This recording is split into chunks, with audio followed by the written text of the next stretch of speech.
یہ ہم لوک ورثہ اسلام آباد میں موجود ہیں۔ یہ سیکشن جو ہے یہ گلگت بلتستان کی تہذیب کو بیسیکلی بلتی تہذیب ہے جس کو اس میں اجاگر کیا گیا ہے یا ریفلیکٹ کیا گیا ہے۔ یہ آپ کو ان کے کچھ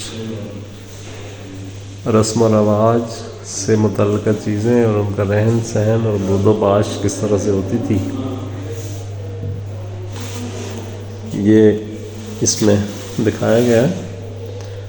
سامنے فروٹ کی ٹوکری اور دیگر ضروریات زندگی کی جو چیزیں جو قدیم زمانے میں ہوتی تھیں،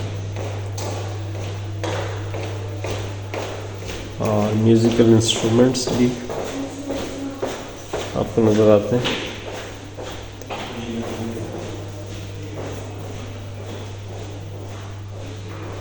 اور یہ بھی غالباً میوزک سے ریلیٹڈ کچھ چیزیں ہیں نیچے، اور آگے ہاون دستہ اور وہی تمام چیزیں جو دیہی کلچر میں عام طور پر استعمال ہوتی ہیں، اور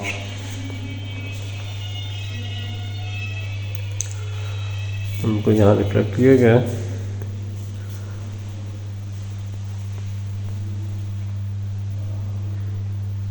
بلتی آف بلتستان اوپر اس کا عنوان دیا گیا ہے، یعنی بلتستان کے بلتی، اوبویسلی بلتی بلتستان کے ہوتے ہیں۔ اچھا خیر، یہ ہم آگے آئے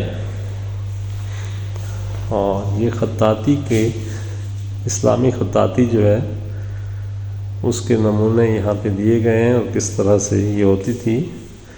آپ یہ جانتے ہیں کہ خطاطی کو خاص طور پر اسلام میں بہت اہمیت حاصل رہی ہے، اور بہت ہی خوبصورت نمونے یہاں پہ بہت بڑے بڑے خطاطوں کے، جیسے مصور منور کا ہے یہ اللہ نور السماوات والارض، اور محمد صلی اللہ علیہ وسلم کا نام اس میں گرامی، اور اس کے بعد اگر آپ آئیں یہ سارے غالباً مختلف جو خطاط ہیں اعلیٰ پائے کے،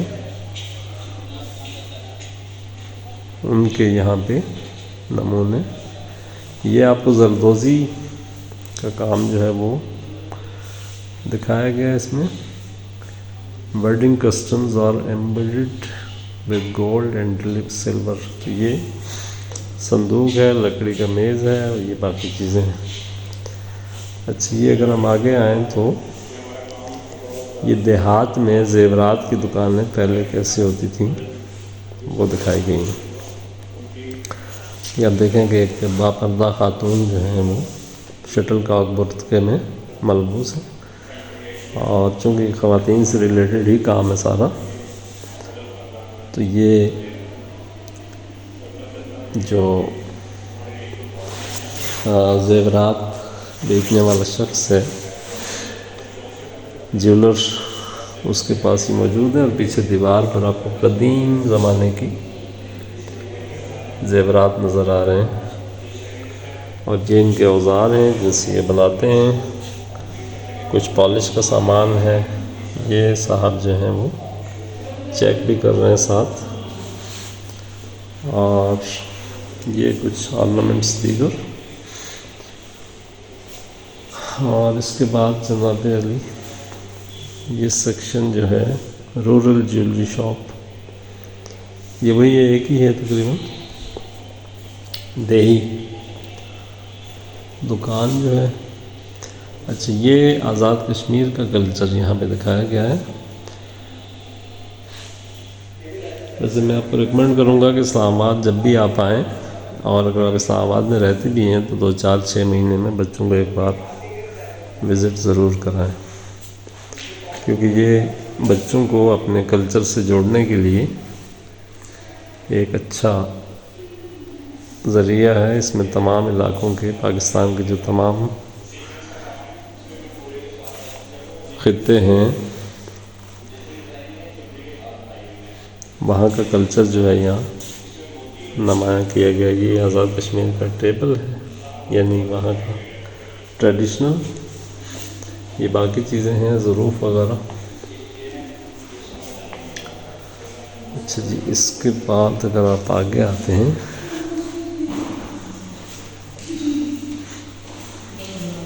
موئنجو دڑو کی کھدائی سے دریافت شدہ موسیقی کا آلہ بوریندو. بوریندو یہ ایک خاص قسم کا آلہ ہے، اور سندھ میں آپ کو پتہ ہے کہ سندھ کے کلچر میں بھی موسیقی کو ایک خاص اہمیت حاصل رہی ہے. ویسے تمام ہی کلچرز میں یہ موسیقی کسی نہ کسی صورت میں موجود ہے، لیکن سندھ میں ایک رچ کلچر ہے.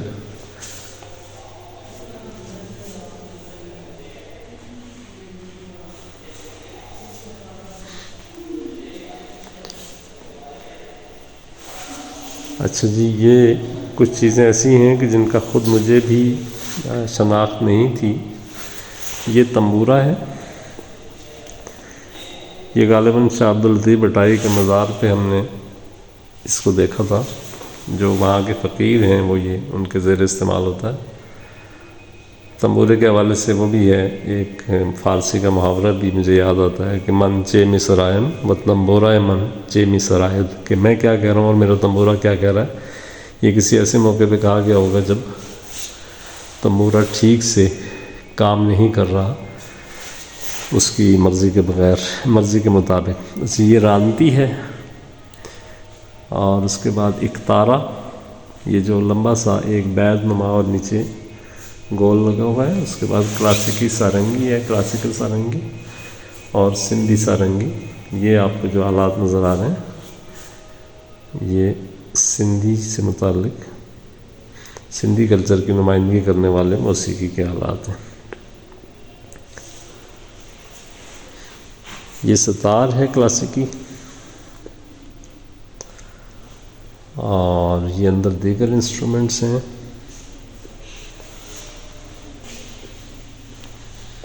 بہت ہی خوبصورت ایک سالندہ بینا. چترالی ستار وہ سندھی تھا. اس کے بعد یہ باقی کلچرز کو ریپرزینٹ کرنے والے گمانچا اور جناب علی شہنائی. بین تو آپ نے دیکھا ہی ہوگا. اور یہ ہم تھوڑا سا اس کو فوکس کر لیتے ہیں. یہ دف جو بہت ہی پرانا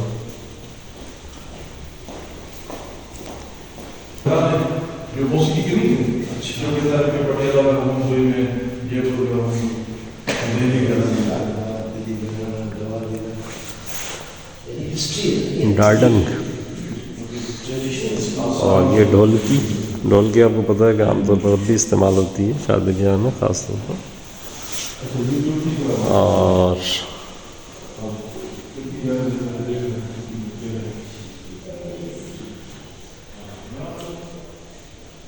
یہ بین اور شہنائی.